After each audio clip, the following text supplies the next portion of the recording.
I have a love-hate relationship with V.A.T.S. Don't get me wrong, I think V.A.T.S is cool, but it might have introduced some unintentional problems into the modern Fallout formula. Let's talk about that. Welcome to System Review, and this is Fallout's V.A.T.S. Just to refresh everyone's memory, Fallout 1 and 2 were isometric and turn-based. It was no surprise that when Bethesda started work on Fallout 3, that they'd make it in the vein of Morrowind and Oblivion, a first-person adventure set in a fully rendered 3D world. Put yourself in Bethesda's shoes back then. How do you make a 3D first-person RPG feel like it belongs in a series known for turn-based combat? For the most part, Fallout 3 is a first-person shooter in real time. You point a gun at an enemy and press a button to shoot. How well you do in combat depends a lot on your aiming skill. There's no taking turns like the previous games in the series. How do you adapt that into a real-time game? Bethesda came up with the Vault-Tec Assisted Targeting System, V.A.T.S. You press a button and time freezes. Your screen zooms into an enemy and you pick a part of their body to shoot. Each part has a percentage chance to hit, and you can queue up a few shots depending on your character's build. This is almost wholly pulled from the original games. You could spend your turn shooting at the enemy as a whole, or specifically target one part of their body. Their head, their right arm, their... oof. That system opens up a lot of options for the player. Getting a lucky shot in the eyes will often be an instant kill. Crippling someone's arms prevents them from using their weapon properly. Shooting someone in the legs will inhibit their movement. You get the idea. That returns in Fallout 3 under the name V.A.T.S. You just hit the V.A.T.S button, time will freeze, and you have time to make a perfect shot. You can still technically shoot someone in the leg yourself, and that'll cripple them, but it's easier to do it through V.A.T.S. I bet whoever came up with V.A.T.S felt pretty good about themselves. I remember a Fallout 3 trailer showing off V.A.T.S a lot. The last part of it is basically V.A.T.S money shots. V.A.T.S feels great. It's cinematic. So many little presentation tricks are being used to make these moments feel orgasmic. The camera will pull around to some weird angle. Time slows down. A deep gunshot bellows out, and the enemy's head explodes into a billion chunks. It's a shot you'd see in a game's trailer, but you're the one doing it. V.A.T.S doesn't necessarily open up options to the player like it did in the isometric Fallouts, because you can shoot those body parts yourself, but it makes it a hell of a lot easier. Aiming with a controller is hard, and V.A.T.S helps those players out a lot. I'm left to wonder though, is V.A.T.S secretly doing some heavy lifting for the game? Stick with me here.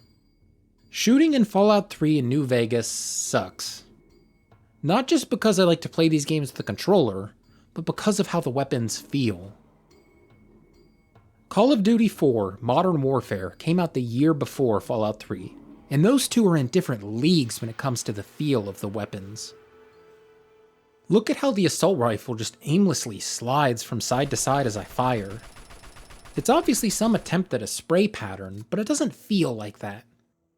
It feels like the player's arms are moving the gun, not the other way around.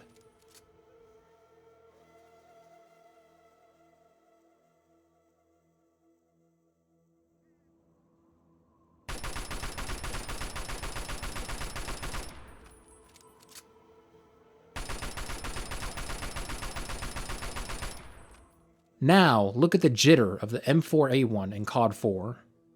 The character's arms are sturdy, doing their best to hold the weapon on target. None of Fallout 3's weapons have weight.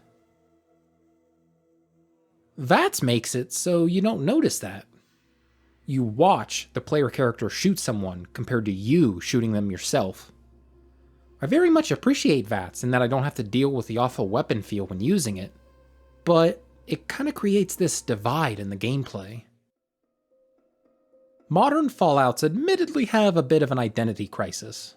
Do they want to be action-filled shooters where you go through every building aiming at every single bad guy yourself? Or do they want to be thoughtful RPGs, where you carefully craft your character's stats so you have the highest chance to hit an enemy in V.A.T.S? So much of the original Fallouts were about planning and builds. You have to go into battles with the right gear or you'd get demolished. Modern Fallout games don't really feel like that. As long as I got ammo and a dozen stim packs, I'll make it through any fight. There's all kinds of buff items from previous games like Jet or Psycho to give you the edge in battle, but I never use those. Did you? I feel like they're not needed at all. I'm not sure what to make of that. Bethesda turned Fallout into a shooter. V.A.T.S is their one little connection to the original games in terms of mechanics, but it feels surface level. In my years of playing Fallout games, I'd often find myself going entire encounters without even thinking about V.A.T.S. It feels contradictory to what the game's pushing you to do. Do I want to unload a clip into this guy myself? Or do I want to hit the V.A.T.S button, wait for the game to load for some reason, fiddle around with the controls to try and select the guy I want, back out, reposition and press the V.A.T.S button again, select the body parts to shoot, then watch a flashy cinematic? Only to retreat and wait for my points to refill so I can do it again? It's a flow breaker. I want to stay immersed in the world and shoot the bad guys myself, not astral project and watch my body do all the hard work. I will fully admit though, that's just my preference. Fallout 3 and later Fallout games appeal to a lot of different playstyles. But as someone who prefers real-time shootouts, I feel neglected. They prioritized all these cool scripted sequences in V.A.T.S over making the actual shooting of the weapons feel good. Thankfully, weapons felt a lot better in 4, so I'm not as left out with the newer games. Another problem I have with V.A.T.S is that it feels too powerful. Not quite in a damage sense, but in an informational sense. I have spent so many hours in 3, New Vegas, and 4 just walking around the wastes, spamming the V.A.T.S button. If you press the V.A.T.S button and nobody's around, it'll just play a little click sound effect. But if someone is near you, then it'll zoom in on them for you to shoot. Pretty early on, I started using that as a defensive tactic. If I'm on a long walk somewhere, I'll press that button every half second so I know the instant an enemy is near me. What the dog doing? That feels cheesy. I'm completely subverting the compass and its enemy presence detection mechanic. The perception stat becomes a lot less useful, as it increases the range at which a little red pip will appear indicating an enemy is nearby. Walking straight ahead while spamming the right bumper allows me to shut my brain off. In the picosecond I'm in danger, the game pauses and lets me know what enemy I have to deal with. Is this a bad way to play? Personally, I'd prefer if the player wasn't able to do this. I really enjoy the simulation aspect of Bethesda games. I love the modes that add hunger and thirst and tiredness.